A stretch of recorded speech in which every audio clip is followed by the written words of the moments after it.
Another subtle yet devastating aspect of the global conspiracy is their manipulation of calendars, clocks, and our perception of time. We are being enslaved by man-made mechanisms and systems for keeping time. Not only are we wage slaves to bankers, governments, bosses, and landowners, but we are also time slaves to our watches, clocks, and calendars. We slave to 9-to-5 school and work days. We slave to 5-day school and work weeks. We are spiritual slaves to Greenwich Mean Time, the Gregorian calendar, and an unnatural 7-day week. Buried Inside from Chronoclast wrote, "Time is the primary socializing tool, and the clock is the key machine of industrial capitalism.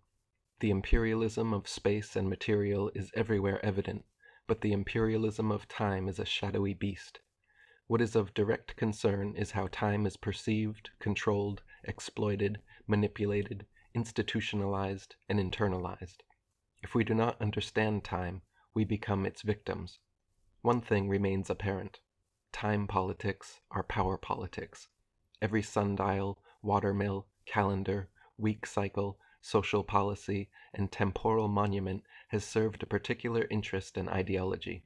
The hallmark of these, of course, has always been technological power and chauvinist control. In the service of precision, the atomic second is now defined as the duration of 9,192,631,770 particle oscillations within a cesium-133 atom.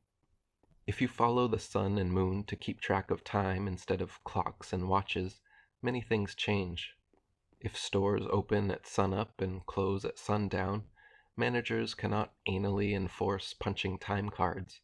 If you tell your friends to meet you at the river when the sun touches the tree line, you naturally, patiently wait for them while watching a beautiful sunset.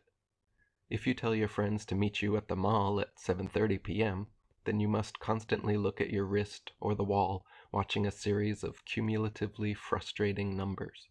Samuel Macy wrote, "That people can be characterized as wound up, run down, rusty, or going like clockwork is essentially a product of 17th century thought.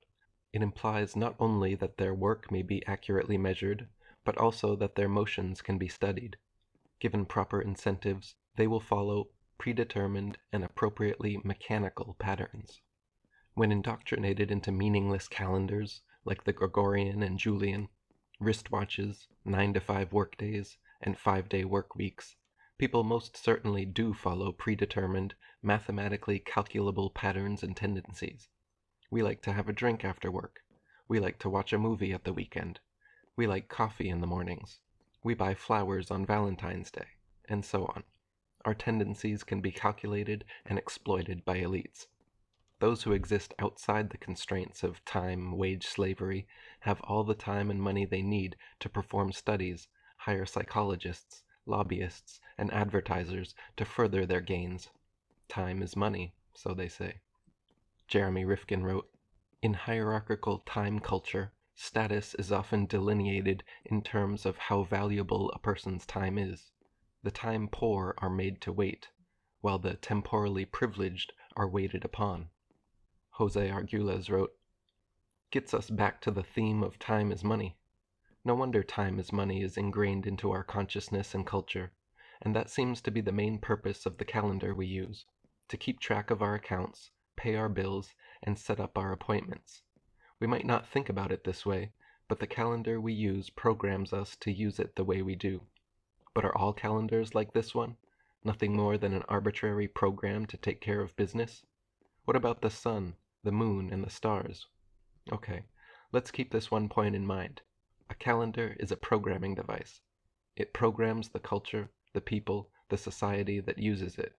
It creates a feedback loop between the mind of the user and its program. The nature of the calendar determines the nature of the society." Buried Inside wrote, "Secured at birth and bred as fresh livestock, to the power brokers of hypercapitalism, our lives are on the auction block. Make way for the experience economy. Make way for the access economy. Make way for the new time currency. Welcome it all like the coming of Rome." Karl Marx wrote in Das Kapital that to work at a machine, The workman should be taught from childhood in order that he may learn to adapt his own movements to the uniform and unceasing motion of an automaton. This statement has been implemented into our government and corporate institutions in many ways. Students align themselves with the approximate 9 to 5 8-hour workday 5 days a week. We take this coincidence for granted or explain it away by the convenience of aligning work and school schedules for daycare purposes. But in reality, what it instills is this psychological mechanism of slavishly submitting to the regulated schedules of employers. Also, the factory-like seating and positioning of a boss at the blackboard giving out standardized directives is a product of the industrial age. Without this long-term conditioning from a young age, would we so willingly sell our lives for minimum wage? Jeremy Rifkin wrote, "We are making the transition into what economists call an experience economy, a world in which each person's own life becomes, in effect, a commercial market. In business circles, the new operative term is the lifetime value of the customer, the theoretical measure of how much a human being is worth if every moment of his or her life were to be commodified in one form or another in the commercial sphere."